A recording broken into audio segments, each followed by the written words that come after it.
Thank Lalo. you. Nice to be here. Obviously, my partner, Marcus Holliman, co-founder MT6 Media, also going to be part of this beautiful, I guess what? Beautiful discussion of business Beautiful and bullshit. Adventure. Beautiful discussion of business and and bullshit. So let me ask you this question. What do you want to start for, with business or bullshit?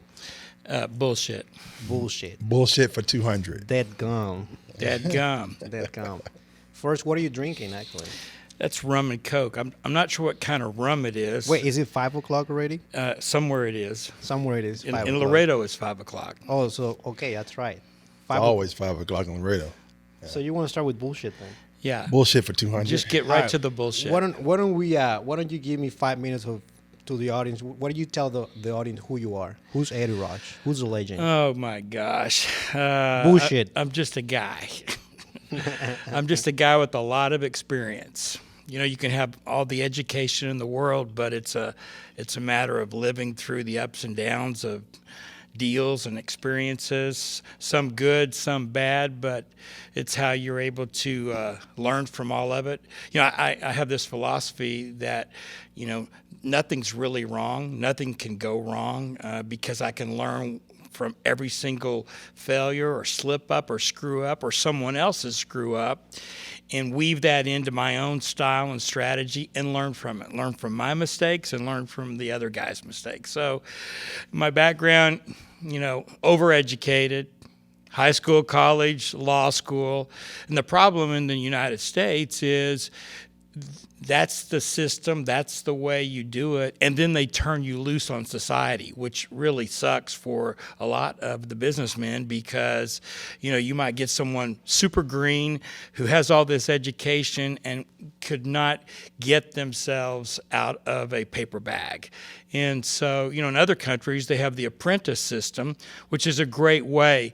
In a lot of industries, they have the apprentice system, plumbers, electricians, where they work alongside someone very experienced before they really turn them loose on their own. But unfortunately, we have, you know, as many lawyers, I think, as we have car salesmen in the United States. So based on what you said, then you think the system, that current education system job carousel is broken? That's what you're saying? Completely. I think the whole scam, let's just say it, of go and pay a fortune, take out all these loans for a higher education is... And then not be able to earn enough to pay it back. It is a benefit for the institutions and not necessarily for the students. I'll give you an example. I can't think back and look through any of my education for the most part and tell you what I'm actually using from that today. I think the one thing probably in law school was just the research techniques, but you have to understand, I'm Father Time, look at my hair. And so we didn't even have personal computers when I was in law school. So you had to manually do the legal research. You had to go through all the indexes, look up things, and so you develop that discipline and hunger to research. Let's slow down a little bit on that. Why law? Why law? Where are you from, actually? I'm from Kansas City. I grew up in the Kansas City area. KC in Now, the house. are we still in the bullshit phase here? Bullshitting. We're in the bullshit. Okay, well, I grew up in Nigeria. You look like a Nigerian. Do I? Yeah. But a little bit kind of light bullshit. A little bit about your story. Why law? I would really like to know about like what actually you pick up that. Yeah, you know. so, you know, I was one of those kids, you know, a lot of kids when they're young, 6 or 7 years old, they want to be a fireman or a doctor or a policeman. I wanted to be a lawyer. There was no question about it.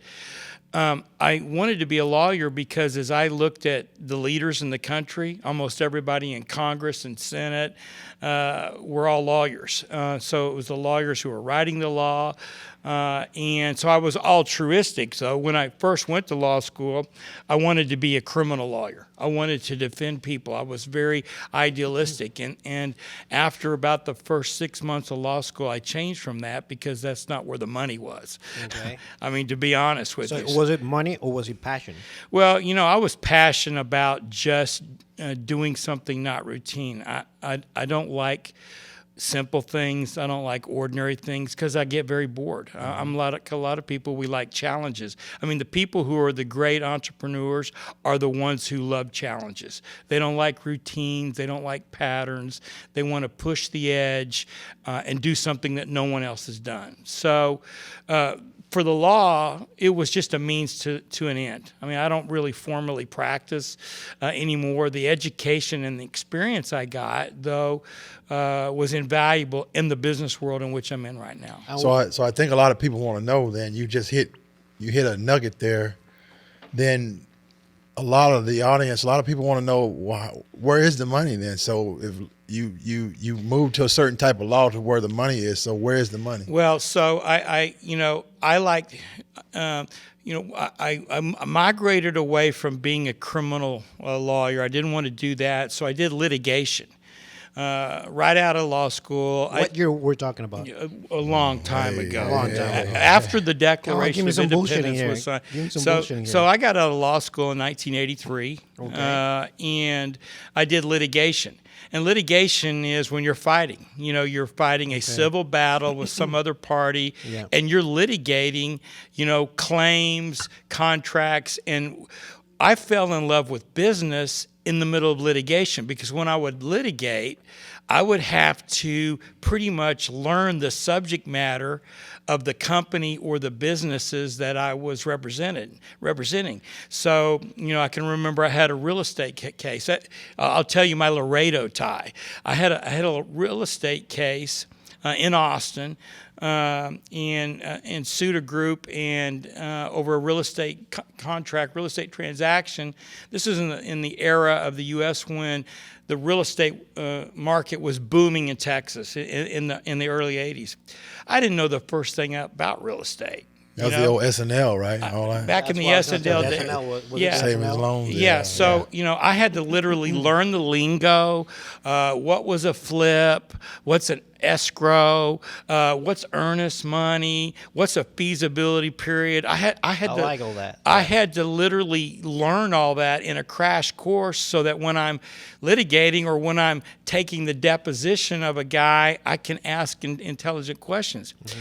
And so the more and more I litigated, I'm litigating disputes where people either breached the contract, misrepresented something, and the more I looked at it, all of these broken deals, I started falling in love with deals because I go, well, if they would have known better, or if they'd have taken some time to study or do a little research, or if they'd have written the contracts better, they would have never been in that position. And so that was an invaluable education, realizing, well, I can put the deals better together than my own clients, and I can also figure out how to not let a deal fall apart simply because I didn't think of it, some of the issues from the beginning.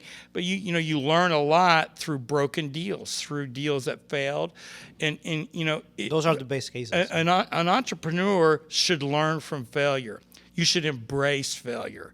You should embrace no. I was thinking about that earlier today. No is my favorite word. I love it when someone says no because it makes me stop and think, okay, well, how can I get them to yes? How can I overcome their objection? How can I solve their problem for them? Or how can I meet a need that they have? Because that's the number one thing for marketing. Solve a problem, meet a need, or some desire that someone has. Fill that void that they have. I want to ask you a question. I got like 1 foot in the old school, 1 foot in the new school.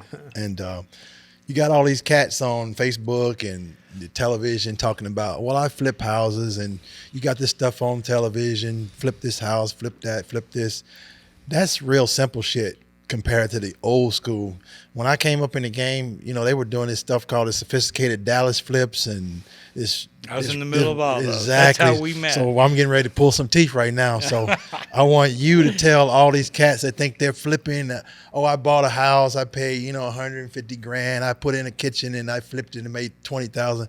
Tell them one of the sophisticated flips, one of those artistic flips. Well, first of all, the TV guys that are promoting flipping and all of that, more than likely, they probably have never actually done a flip. Not a real flip. What they're really good at is selling manuals and their seminars and their lectures. Right. But in terms of them actually having, the real ability, I'm not sure. I'll tell you one story. Like these simultaneous closings and all that kind of stuff. So I'll tell you one story. In fact, it's the lawsuit that introduced me to some guys from Laredo, which literally became my first connection into Laredo. So here's the story. Picture the northwest corner of 620 and I-35 in Austin, north of Austin, which is now a giant complex where Dell Computer is. Thousands of acres. So I had a client. I'm a young baby lawyer. We had a client that had that property under contract. They signed a contract. They were going to buy the property from the farmer, the family that had owned this property for 20 years. And so my guys then turned right around and put it under contract to sell it to someone else. They didn't own it yet. They hadn't closed it. So they got it under contract in a piece of paper. They had the right to buy it, and then they turned around and signed another contract to sell it. So they were going to flip the transaction. Yeah. So the buyer... What kind of money are we talking about here? We're talking a lot of money, millions and millions of dollars. It was about 6,000 acres, at 5,000 an acre. So you can run the numbers. That was a big transaction. Okay. The ultimate buyer was a group of young guys from Mexico and Laredo. And they find out that their seller, our clients, are flipping them the property. They're furious because they're realizing they're going to be paying a marked up price. And so they refuse to close. And so But they signed the contract already. They signed a contract. Okay. And so That's key. Yeah. So here's the thing, and here's the mistake they made. So they sign a contract with our clients to buy it from us, and we haven't bought it yet. We're obligated to buy it from our seller, but we have it under contract to flip it to this Laredo group. The contract that the Laredo group signed has a clause in it that says, and it's a form contract. People see form contracts and they just, they don't really bother to read it. They check the box, and no one really ever pays any attention to the details. Except in this particular instance, the Laredo group signed a contract with my guys that said if they breached the contract, if they failed to close, my guys could sue them for specific performance. And they forgot to read now, that in the contract. that's a bad thing. If you're a buyer, you want to put up earnest money, and if you decide to walk or not close, you forfeit the earnest money. But that's the limit of your exposure. That's your risk only. In most contracts today, all this Trex stuff you see, the real estate commission, that specific performance clause is by default is in there. It's in there, and it's most people don't know what it means. They don't think about it. What does it mean? I did. So what it means is that my guys could make them close. Make you buy it. Okay. I could turn around and sue you and make you close. So here's what happens. I said to my guys, I go, well, look, how much do y'all believe in this property? And do you have the money to close? They go, yeah. I go, I want you to close the transaction with your seller, and then we're going to turn around and sue this Laredo group for specific performance. And that's exactly what happened. My guys closed with their seller as a buyer and turned around, and we sued the Laredo group for specific performance to enforce the contract. Well, ultimately, we're litigating for 3 or 4 weeks and turns into a month or whatever, and we settle. They close. We force them to buy it. My guys make millions of dollars in profit.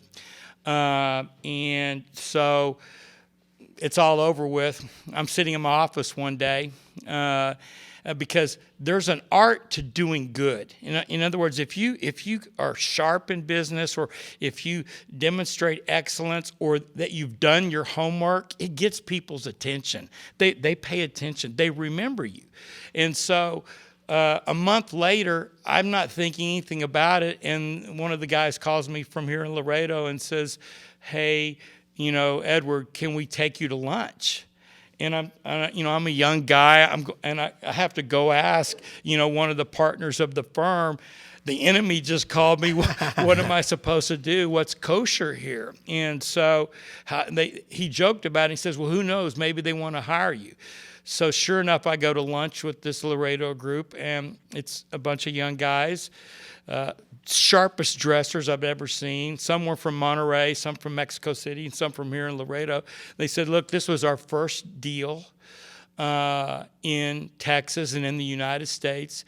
We're trying to show our fathers that we can do business on our own, and you kicked our ass." And they go, how long have you been out of law school? I go, "Well, I've been out 6 months." And they go, "Well, that's not making us feel any better."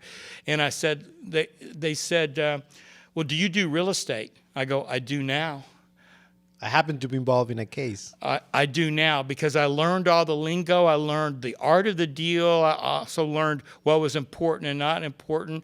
And that ultimately led to me landing those guys as a client of a big law firm in Austin. I spent all my time with them, and ultimately they hired me away to be their guy all the time. I spent a lot of time here in Laredo, know a lot of people here in Laredo, a lot of families. But it's just finding the one mistake. That one mistake that they made, it's worth millions, cost them a lot.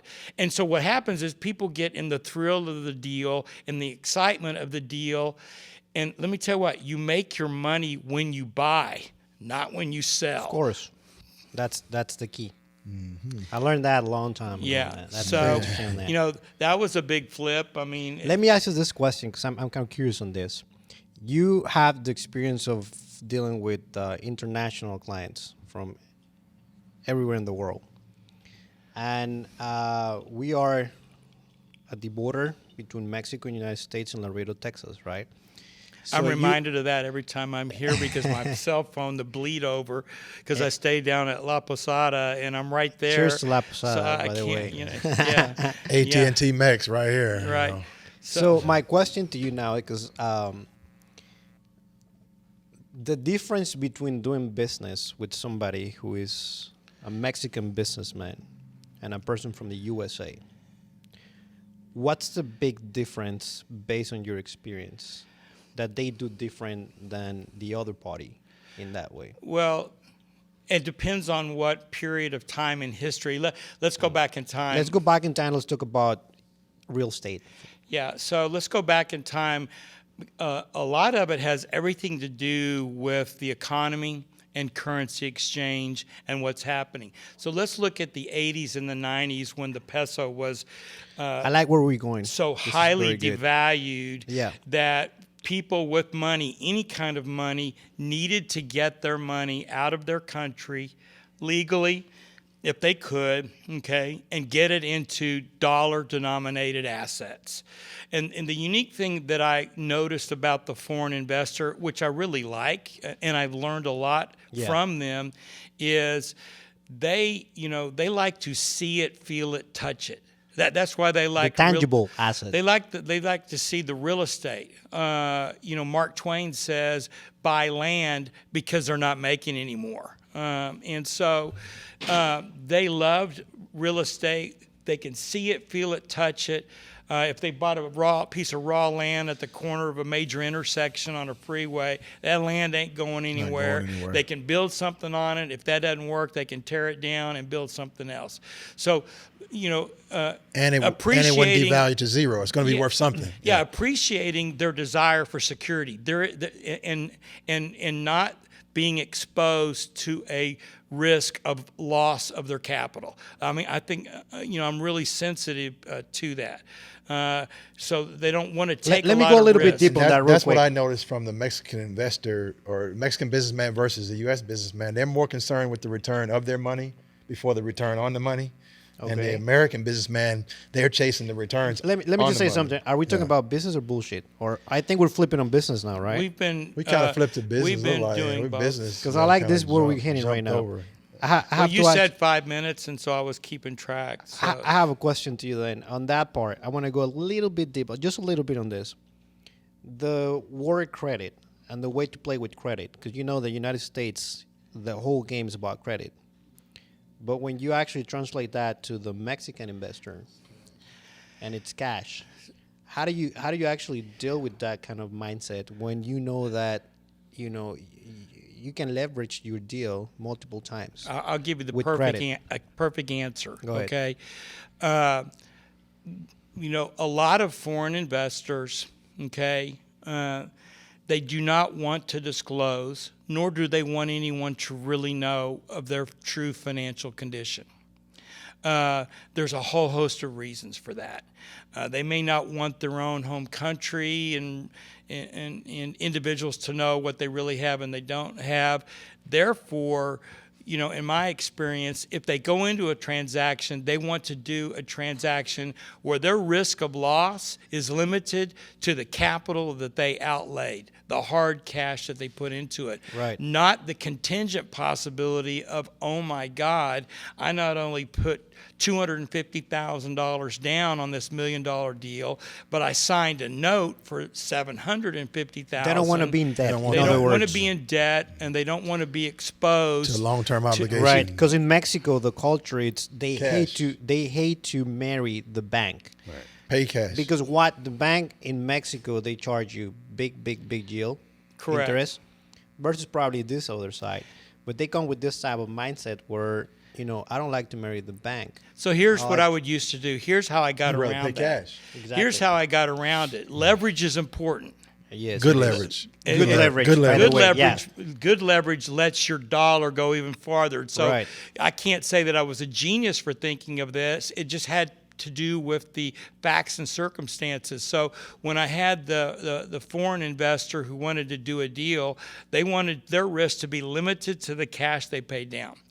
So at this era in time in the 80s and 90s, you had banks and financial institutions just wanting to throw money Exactly. at 80s was anyone. credit boom. There was so much credit, and so this is how I did it. I said, well, look, here's the deal. My guys don't give out financial information. They're not going to fill out forms. They're not going to disclose to you their assets. And so here's what I want you to do. If you're the seller and you're trying to sell us a deal, and you say, well, I can get this bank to give you financing, this is what I would do. I go, no, let's don't do that. Why don't you seller finance it to us? I don't care what your financing is at your bank, but I want you to give us seller financing, non-recourse. Walk me no through the personal process of selling liability. financing because most of the audience don't kind of like. So really let's say connect. let's say this is a piece of land right here. Yeah. You own it. I want to buy it, and my partners are foreign investors. Yeah. You want $1 million for this property.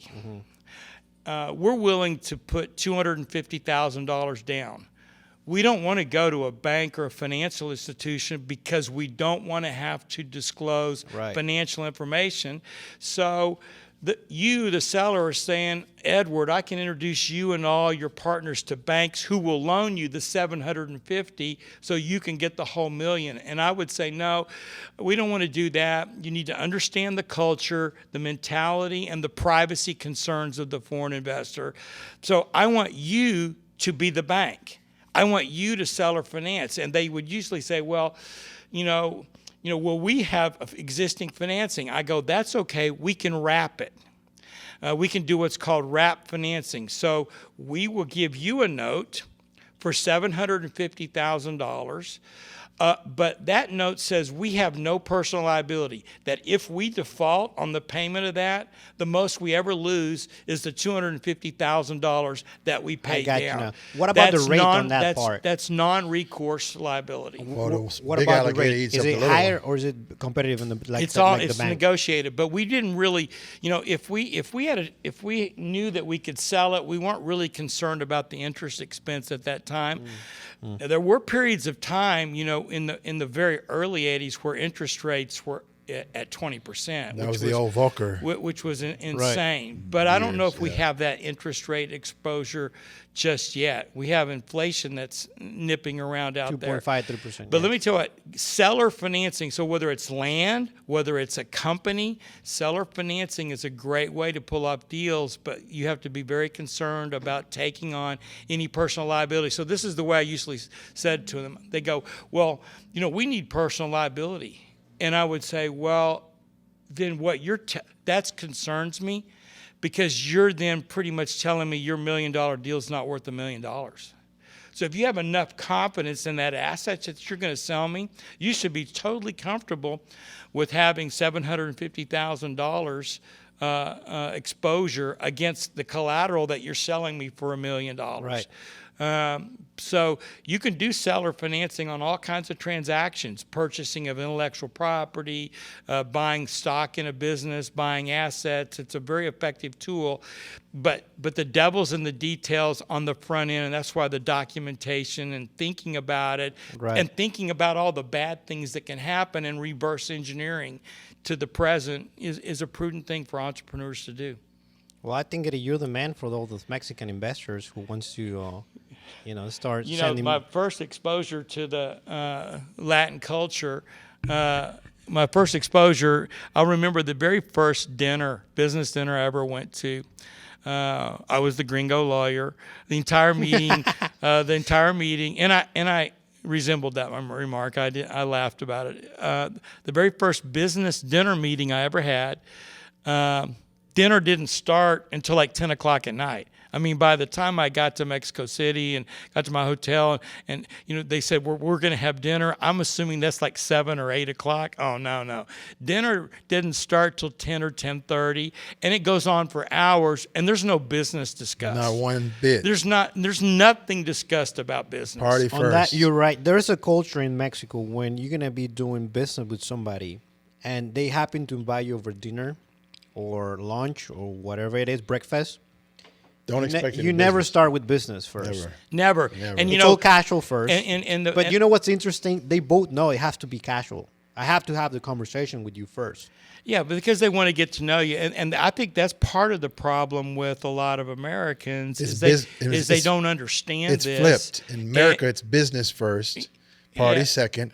In Mexico, it's party first. Well, go ahead business. again. Go ahead and say. It's the same thing I experienced too. Is you come with the American culture, which is business first. Hey, let's get down to business, conference table. Let's hammer out the details. I don't really know you. Handshake, deal. And then if you were successful, then you can go party. Mm-hmm. And Mexico is totally converse of that. It's you don't come with the expectations. This is what people like us had to learn: is you don't come with those expectations. You go and you have to party first, and that's totally foreign to us. And there are different levels of this exposure. It starts off with a dinner, maybe at 10:30. Yeah. That's just the beginning. If you make it past the dinner, they got to feel you. I think it's an endurance competition. Actually, the dinner's just the beginning. Can this guy last with us? Can he hang with us? But it doesn't get started till like 1:30 or 2. Oh my God! When the tequila comes out. Let me tell you, I had to learn that the hard way because I'm a deal guy. I'm pushing. It's like what's going on, and I just had to bite my tongue, sit there, deal, and then I learned it, and then I appreciated it. And then I realized how effective that was actually. It's almost like if you can hold your tequila, you might be a good deal. I started using that same tactic on my own gringo guys. I would not talk business. Let's have drinks first. Let's eat dinner. It's very effective. How's your family? What's going on? Did you take any trips? And they would just frustrate. Then I could see how bad someone wanted to do a deal. Because if someone's so eager, pushing so hard, there's a reason for that. Yeah. Are they flipping the deal to you? Are they in trouble? I mean, it raises the red flags, and it's actually a sign of weakness. Yeah, I think so. I learned a lot from the Latin culture in that regard. I appreciate it. So watch out. I can't be fooled by those tricks today. Can you handle tequila? Yeah. In a meeting? To kill you. No. To kill you? Is it to kill you or is it tequila? Tequila is me. my Kill me. Achilles heel. It's the one thing I can't drink. Tequila. I can't drink that shit. Tequila is my Achilles heel. Write that down. Tequila. Oh, say it again, so we can. Tequila is my Achilles heel. All right, for the graphic designer who's in the back, we need to make a meme on this.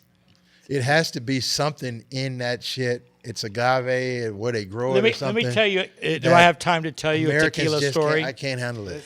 It's an open forum. Okay, I years ago was in the mid '90s. I had a business idea of going after, and because I like movies. Okay, so I studied the movie industry, and I was very intrigued by the process of creating content. How does it really work? And what got me intrigued by that is there was a Forbes 400 family that I was a lawyer for. Yeah. Part of my duties one day a week was to do nothing but review movie investment packages that Hollywood companies were sending to Texas to try to get rich Texans to bankroll movies. So I'd read these budgets. In the movie, like some high risk shit. Oh, That's my like God. high risk. The marginal cost, it's like insane. a movie of bankruptcy, I'm reading right? first of all, I'd read the scripts, but what do I know about whether or not that's going to be a hit? And then I'm reading these budgets, and then I'm researching the production companies. Have they made money? And, I was used as the fall guy, bad guy, so that my rich guys could tell them, my guy passed on that. I'm sorry. And I'm the bad guy, thumbing down all of them. And I was really intrigued, though, by the process. Because I analogized it to a manufacturing process. And that's a lesson for an entrepreneur. Part of the problem that entrepreneurs have is we get siloed in our thinking. So we may be in one industry and we can only think along one framework where there are all kinds of practices and things that happen in other industries that we could import and revolutionize and change the way things were done. Long story short. So I was intrigued by this process of filmmaking. We're sitting here, we're recording footage, and it's going to be edited later. And it's really in the editing process that you're really cooking the content. You're really assembling it and putting it together. I was fascinated by that for one reason. It was half of all the budgets. So any Tom, Dick, and Harry could go out with a camera, with an actor, a script, and shoot all kinds of footage. But the cost, the big cost was going to be in the edit. Yeah. I was fascinated by it. And so 1994, 463 or 4 movies released in the United States. Of those, the post-production was done at 10 facilities. Yeah. I go, wow. Interesting. Potential monopoly. That's why they give Oscars for that shit, because that can make or break a movie is how you produce it and edit it. I mean, for the most part, everybody's in the movie business. They're a producer, director, an actor, wannabe. Everyone that lives in California is. They've either got a script or a song or their book of pictures. It's like Instagram today. I laugh at Instagram. That's where it came from. But long story short, I pick a target, I find a company in Dallas that does that business. The largest one outside of New York and LA, I take it over. I buy the debt and foreclose on it and take it over. I have 60 employees. I don't know the first thing about editing, about Foley, which is the sound effects, graphics, all of that. But I started identifying other targets, and I looked for a public company. Of these 10 in California, are any of them publicly traded? Yes, there was one. So I cold called. I'm getting to my tequila story. I cold called the CEO, called him out of the blue. Long story short, he wasn't there. He called me back. He's in Italy.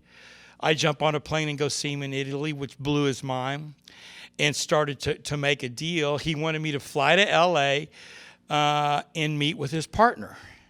So he picks me up at LAX in a convertible Mercedes. He looks like a Californian, the flowing, long hair. He's my age, wearing a white suit, Miami Vice type shirt. And we're on the Pacific Coast Highway heading into Malibu, and we turn and we're starting to go up this hill. And he's joking with me. He goes, "See that house right there? It looked like a castle from Pacific Coast Highway." He goes, "That's Tony Robbins' house." And then he says, Tony Robbins' house? It's Tony Robbins' house. And he says, "But I want you to look real close." So as you got closer and closer and closer, you could tell that half of what you could see from the road was like a movie set, a facade. It was just a wall with steel posts propping it up. It wasn't a part of the house, but it made it look like it from way down, a few thousand feet below. And he just laughed about it. We kept going up the hill to the very, very top, to this gorgeous Italian-looking villa with this circle drive, gorgeous property. We pull up, and a guy walks out. He's wearing all black. He has black hair, black ponytail, black shirt, black pants, black socks. Like a hitman, huh? And, I meet him. He goes, "I'm John Paul. Come in to my house." And so we talk about the deal.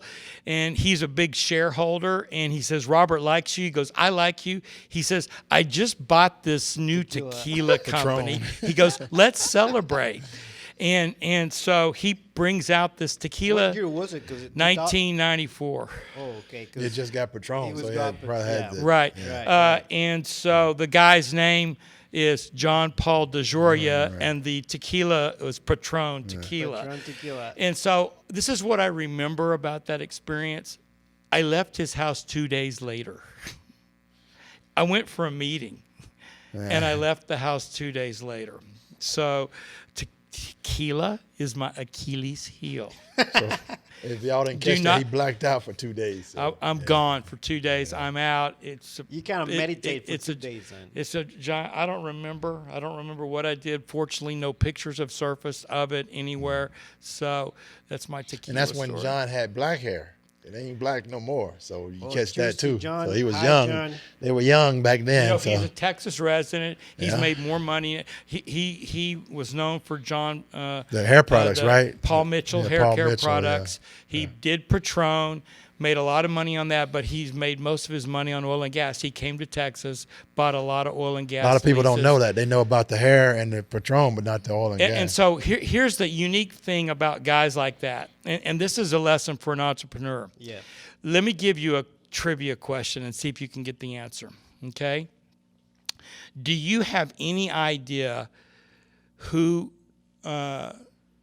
bankrolled or how Time Warner and Warner Brothers was originally financed? Any idea? Originally, Well, I know Ted Turner is involved in that somewhere. So here's how. The roots of all of that was a guy named Steve Ross, who owned a company called Kinney Parking Systems, Kinney, parking lots in cities all across the United States. Parking lots, cash flow. Talk about passive So cash flow. you had a company whose whole business was owning parking lots and parking garages in major cities in the United States. Makes sense. He leveraged the cash flow from that into the next step to take over Warner Brothers, Time Inc., became Time Warner. So, a lesson for an entrepreneur, his goal wasn't to be a parking lot king. He needed an asset and an asset base that could generate him revenue, that he could utilize that to move on to the next step cash flow in a way. in his he was next buying cash flow. That's right, what because one of the biggest problems for the entrepreneur is accessing capital to ultimately get there. And so, they get caught up in their dream and they're burning through all their money and they're not generating any revenue. Some of the big companies, Facebook, they started and they weren't interested in the revenue model initially. They're successful now, but they're successful now only because they were the first there. So for people who have products, services, and ideas today, unless they have access to massive amounts of capital, they need to figure out how to monetize their product or service or idea as quickly as possible as they go, so that they can self-finance, because you don't want to be beholden to the banks or large investors. That's an interesting one. To all entrepreneurs, then, less capital, more cash flow.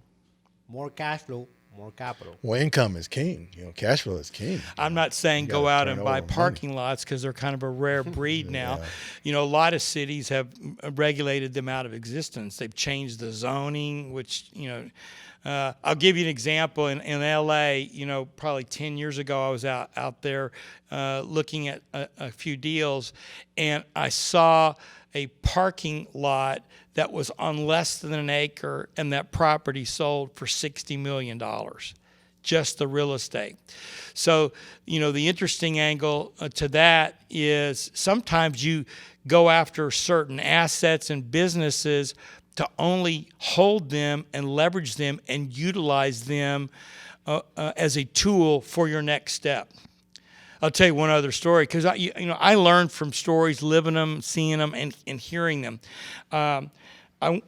Back in the FDIC, the 90s, when banks were failing, savings and loan, resolution trust. I did a lot of workouts for guys that owned giant developments, and they were in financial trouble. So one of the deals happened to be way up in the Northeast. Because when all the banks failed here in Texas, the FDIC came in. The old RTC, and it all happened here first and then spread to the rest of the country. So when I went up to the Northeast to Boston, I found these guys had heard about me, and I went to see them. And then I walk into the Boston FDIC office, and I knew them all because they were from Texas. They'd been in Texas, and they're laughing, and they're like, "What are you doing here?" I go, "I'm just looking around." So anyway, the guys I met with were unique guys. They were the largest drive-in theater owners in the United States. They owned more drive-in theaters than anyone else, like 167 drive-in movie theaters. And so, and they had gotten into that business because they were original investors in some pretty, famous movies. So the first time I walk in their office, I see this giant movie poster, and it's Friday the 13th movie. Mm-hmm. And I go, what y'all got? You guys are real estate. I mean, why is that there? Oh, we put up the money, $400,000. We financed that film. I go, are you kidding? So they leveraged that money and began building and buying drive-in movie theaters. Well, development started growing, cities started growing, and that real estate became more and more valuable.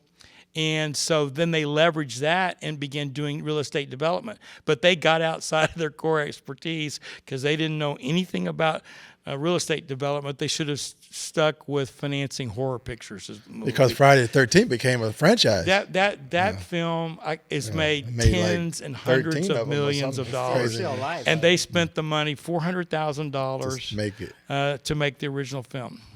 So, there's a lesson in everything. I think they were sad that they decided to become real estate developers. I told them they should have held on to their drive-in movie theaters. It was only a matter of time. Developments and cities were growing to them, and they could just sit back but they had bigger goals.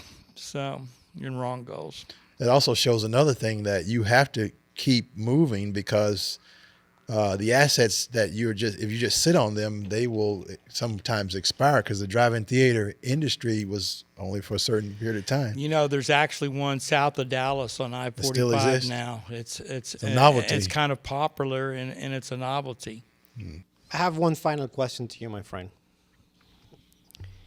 Eddie from the 80s or Eddie from the 70s to Eddie from the 2021, okay? Knowing what you know right now. What would you tell the early? Knowing how the world is changing, how content is very important in a business. The digital world is actually staying. The age of information, actually, it's real. What would you tell the Eddie of the 70s I mean, what would you tell the Eddies of the 2021 if you're going to start again? I would say this: data is the new oil and gas. So data informs everything. And what would you done different? What would I have done different? From the 80s on that to the 80s to 2020, Well, knowing what you know right now. I have this saying: every deal is a real estate deal. It doesn't matter what it is; it's a real estate deal. With the information age now, let's just take, for example, you guys are one of your businesses is in the E-commerce. in e-commerce, and also, your marketing products that are in grocery stores, for example. Digitalizing the brands. So that shelf space It's real estate. in caps are real estate. But in the digital world, The screen is real estate. that data is real estate also, but data is the new oil and gas. And so, because here's the deal: if you look back in history, all of the money that companies spend in marketing and advertising, can you imagine if they took the time to do some data analytics, gather data in advance, so that their marketing and advertising was so targeted, it's like a bullseye every time? Can you imagine how the cost of goods would go down, how the cost of products to the consumer would go down? But that data is everything, and pure data, clean data, not data that's, sneakily ripped off from the consumer. The next big play will be someone who figures out how to make the consumer their partner of their own data. Tell me a little bit on that. Just to wrap it up. Well, tell me I a can little bit on tell that. you, but then I'd have to kill you. We will have to sign some kind of like NDA Yeah. contract. So I want you to think about it this way. Look at what's happening in the world now in the regulatory environment and just the outcry. So look at Cambridge Analytica and what happened to Facebook and the scandal that was. Those fuckers changed the whole game. Okay? Yeah. And so suddenly it exposed the underbelly of how all those big companies made money. Shady. They made Shady. money off of your back and my back, and off of our habits, practices, patterns. Without fully We didn't disclosing. even know it, Yeah. didn't disclose it, and didn't get our permission. Now think of it this way. What happens if a company... And so what they did was they took your data and they monetized it and made money off of it. Okay. What happens if a company comes out of nowhere where a consumer is an owner, a stockholder, and the bargain exchange is they become a stockholder because they agree to give certain amounts of data that they're comfortable with so their company in which they are a stockholder can market it. So here would be the takeaway. Do you think that Facebook or Amazon or Twitter or any of the big boys are ever going to share with the consumer and give value to the consumer? In other words, do you think that they would recapitalize and issue a whole new class of stock to a consumer? No. No, they're not built that way. So they will not be able to react. Right. They won't change their capital structure because guess what? Those guys like owning 20% of of a company that's worth $100 billion. But if they had to recapitalize to compete with a company that comes out of nowhere, that's the champion of the consumer, they couldn't do it. That's going to be the big play. Someone The will do big that. play then, just to wrap it up, it's to consumer partner with the company who sell your data. Correct. And so imagine if the three of us and a million of our friends all get together and we decide, in order to get comfortable, we take certain categories of data. Let's say automobile preferences. Let's say food preferences. Right. And we collect data from all of us. Let's say 10,000 different data Clean points. data. Clean data where the title is pure. It comes straight from the consumer to the company. It wasn't scraped anywhere. And now we go to a grocery chain, a food manufacturer, a beverage manufacturer. What if Diego Garcia writes an incredible book and it goes to a publisher and says, and what if we did a survey among our 1 million shareholders that would like to read a book about this pen, if it's written by Diego Garcia? And I walk into a big publisher and go, gosh, I've got a book I'd like you to publish. And I got 1 million people who says they'll buy this book if it's written by Diego Garcia. And so what happens is that publisher goes, yeah, we would love to do that deal. Great. I don't need you other than to rent your distribution system. So I don't need to go hire advertising people, copy editors, or anything. I just want to rent your system because I already have the buyers. I don't need your marketing, advertising. And for that, I'll pay you like 15%, not the giant amount, and totally flip the curve on everything. If you have that kind of power, and that's what these big companies don't realize. And so regulatorily, it's heading to that, but the big play is smartly aggregating data, analyzing it, and informing your decisions before you ever jump out into the market. And I think you're on the right path because practically what you're describing in a nutshell are two things, blockchain and NFT. Correct. Those non-fungible tokens where you buy digital art, everybody smart buys contracts. The smart contracts, so everybody buys from that. They receive a piece of royalty out of the sale. They keep selling it and selling and selling it. You receive that royalty. And blockchain, on the other way, it's just transparent and clean and open source of data from transactions, from contracts, for everything. And that's the future. Because if you think about it, you can back into the numbers that you just said. They say that the average consumer has 40 markets. Let's say Diego likes soccer, he likes certain foods, he likes certain cars, he likes nice watches. Each one of those is an industry. So you can back into what that industry is willing to pay for him as a lead. So for Rolex, or Cartier, he likes Cartier. If Cartier wanted to buy him as a lead to get the form, who are you, where you live, what do you want to spend, they're willing to pay $50, $100 for that lead, $25. So if you do that times 40 markets that's within him, he could almost make a living just by leasing and controlling his own data in all those markets. So imagine then if you do that collectively in a company that's publicly traded where everyone's interests are aligned, it's a different financial proposition. It's a different financial proposition. Hey, you're talking about a lot of... You're talking about big play. But I wish we can have like 3, 4, 5 hours. That's for next time. We'll get into that shit. That's for next. Let's get the audience a little bit juice on this. Think about it. Go over. Head explosion. But I wish we can have like 4, 5, 6 hours on this, and talk over all the time like this. But the time is limited on this, so we really appreciate you being here, Edward Roush, the legend. The legend. I don't know about that. The myth. You can tell the energy, the passion, and the attention from all the audience right here. And the knowledge. I mean, that was some serious nuggets dropped there. Serious nugget on this. So I think... so you didn't ask me any really hard questions. Thanks. It was all bullshit and a little bit of business. Going on. But there were some nuggets in there. Well, you'll come back, right? I'll come back anytime. All right. Well, that sounds like a wrap on this one. But I think we already set the groundwork for the next one. I think let's finish it. Let's finish it to be continued. Yes, sir. Great. Peace out. All right. All right.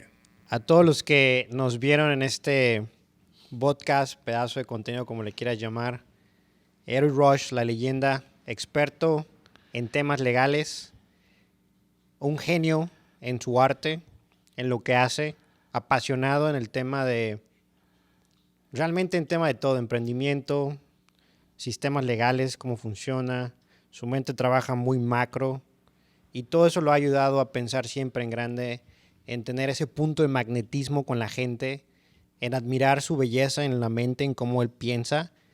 Y bueno, yo creo que este tipo de personajes merece tenerlo de nuevo. Para todos aquellos que quieran conocerlo, no olviden de mandarnos un mensaje. Tienen algún tipo de pregunta legal aquí en Estados Unidos, algún tema que quieras saber, si eres un inversionista, un empresario internacional, Eddie the Man, aquí está la respuesta. Muchísimas gracias y nos vemos pronto en el siguiente episodio. Hasta luego.